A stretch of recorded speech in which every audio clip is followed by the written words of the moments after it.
Reassessment, the town takes control over its equalization destiny. As I mentioned a little earlier, we as the state issue equalization rates. The equalization rate does not go away because the town does a reassessment, but what does happen is we look to monitor and verify what the work that the town does for its role. The town is obviously shooting for a level of assessment of 100%. If presumably we verify it as we think we do, your equalization rate becomes 100%. So in situations where there are tax apportionment, the town's role is used for that. It doesn't go through any interpolation with the equalization rate.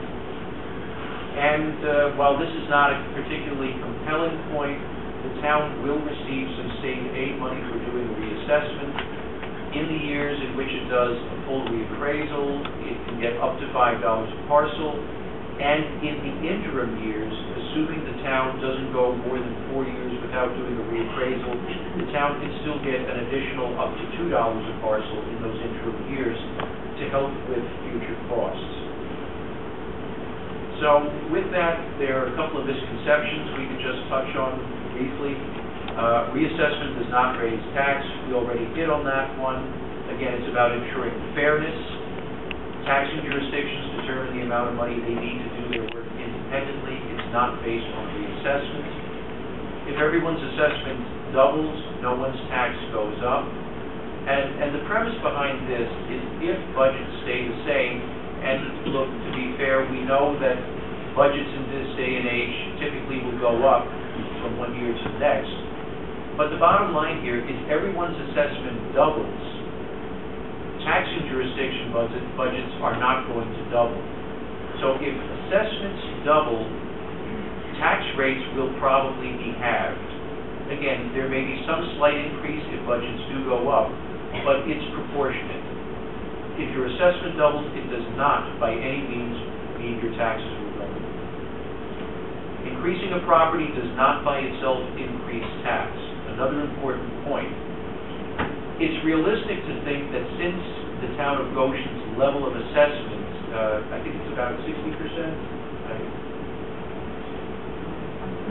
Your level of assessment right now, it's 59.5%. So even with the market going down, if assessments are brought to 100% of value, chances are everyone's assessment is going to go up from what it presently is. But just because your assessment goes up does not mean your taxes will go up. When the time comes, which will be in the early part of 2012, and that's something that Joanne and Bob Hilbert will talk about a little bit more, there'll be a process known as assessment disclosure. As part of that process, the town will determine the average percent of change. Let's say, just to keep the numbers easy, let's say for the sake of argument, the average percent change is 100%. Everybody doubles. Well, if your property doubles, and that's the average in the town, you're pretty much held harmless.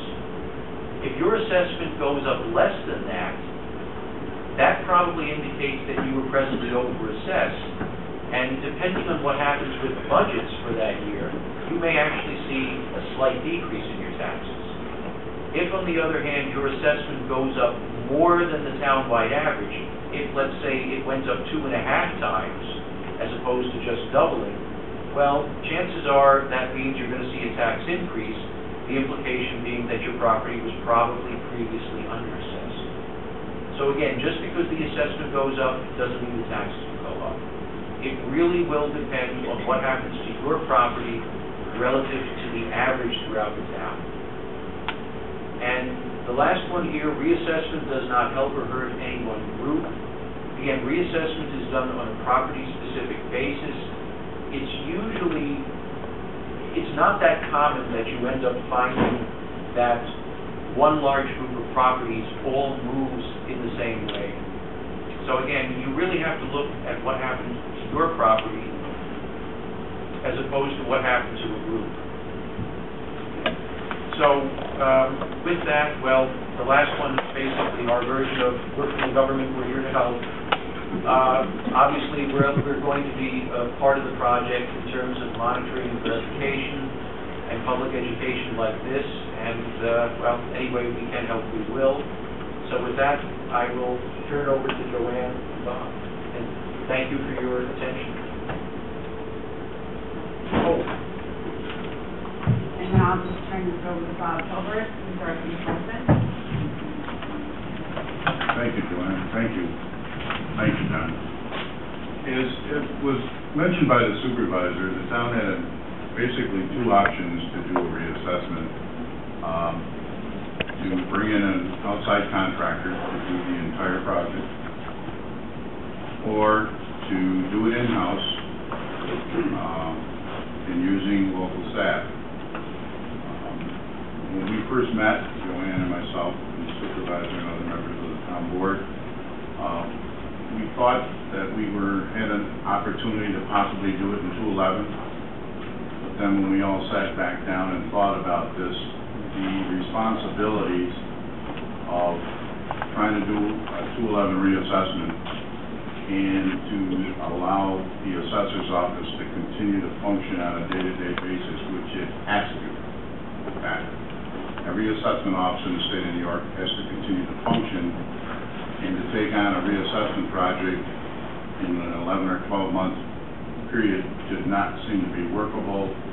So the decision was made to go to 212. So with that decision made, I was brought on board. As my title calls me, I'm a consultant. I actually started in this business in 1966 as the deputy assessor for the city of Rochester. I left there after 4 years, went to a town in Monroe County where I live, 22,000 parcels, stayed there for 2 years, and then had the wonderful opportunity to join the organization which John and Steve are from. At that time it was called the State Board of Equalization and Assessment, and then recently it was ORPS, and now it's Office of Real Property Tax Services, whatever I did, John mentioned. So I've been doing this since 1966 from all levels, and one of the things that I try to impress upon people that either work for me or when I work for a jurisdiction, and more importantly, when I work with local assessor staff, is that with all the new technology that's out there, this is one of the reasons why we can encourage more people to try to do it in-house. As Steve and people have mentioned, there's new computer technology, obviously the new digital photographs, not only with cameras, but with pictometry. We've all signed on to Google, I'm sure, in our lifetime. Things of that nature. Obviously the banks and everybody that's making decisions relative to lending money or values today in our market are using 2 or 3 key variables. I mean, certainly number one, when you go to apply for a mortgage or whatever, the first thing they ask you is your social security number, and that highlights whether you're a reliable, stable individual and creditworthy to take on a responsibility of a financial loan. When you're talking about the home that you're trying to get a mortgage on, the zip code, where are you? What is it? How big is it? So all these things today are being shrunk down in these tremendous computer databases. I know when I work for the state, that there's 5 or 6 big insurance companies that are buying this data from not only New York State, from everywhere. And I mean, that's why when a lot of times you call up and talk to someone, I mean, you may not know where they are, but they'll bring up information about your property within 30 or 35 seconds, and you just wonder how the heck they know all this stuff, how many bedrooms, whether you have central air conditioning. They're even tying things like utility bills to this to see how efficient homes are and things of this nature today, believe it or not. So with all this technology, the important part that I'm going to play in this role, besides helping them, is to make sure that key dates and that people know how to use these tools. Now, any of this technology, whether it's computers, pictures, or whatever else, it's got to be correct. I mean, having the wrong picture on the wrong house isn't going to help one way or another, okay? You as a taxpayer, Joanne and her staff, or myself trying to do some analytical work, developing trends, unit prices for land value, or whatever we do. So accurate data, and data being defined as information, pictures, even the technology and the computer software that we use. You know, we want to make sure that that's all working properly and we understand how to use it. So that's going to kind of be my key function in this whole process, is an assistant to Joanne and her staff, Francine and Lisa over